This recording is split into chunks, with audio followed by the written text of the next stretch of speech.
కూడా ఎవడో వేదికెక్కి మాట్లాడుతా ఉన్నాడు. ఉమ్, అసలు క్రీస్తు ఎంత తోపు అంటే ఉమ్, అన్నాడు. ఉమ్, ఎంత తోపు అన్నావు సార్, నా దగ్గరికి రమ్మంటే అప్పుడు చెప్తాను నేను. ఉమ్, ఉమ్. ఎంత నేను చెప్తా సరే నేనే అడుగుతున్నా, చెప్పండి. తోప ఆయన క్రీస్తు అండి. ఆ, ఏంటి నేను ఆయన అసలు నేను ఎవరైనా? అదే చెప్తున్నాగా. ఏసుక్రీస్తు అంత గొప్ప తోపు ఈ భూప్రపంచంలో ఎవరైనా ఉన్నారా? ఏసుక్రీస్తు ఎంత గొప్ప తోపు ఒక చిన్న విషయం చెప్తున్నాను. చాలా విషయాలు ఉన్నాయి కానీ అందులో ఒక చిన్న విషయం చెప్తున్నాను.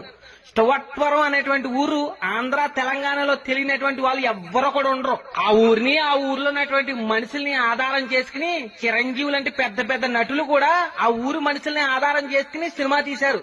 ఆ ఊరు పేరు చెప్పినా ఆ ఊరికి వెళ్ళాలి అన్నా పోలీసులు సైతం వణికిపోతారు అని పేపర్లోను టీవీలోను ఇప్పటికి కూడా చెప్పబడుతుంది. అంత భయంకరమైనటువంటి గజ్జి తొంగలు ఉండేటువంటి ఊరే స్టువర్ట్పురం. ఆ ఊరికి వెళ్ళాలి అంటే భయంతో వణుకుపోతారు. అలాంటి భయంకరమైనటువంటి గజ్జి దొంగలు ఉండేటువంటి ఊరికి ఒక క్రైస్తవుడు, ఒక దేవుని సేవకుడు వెళ్ళి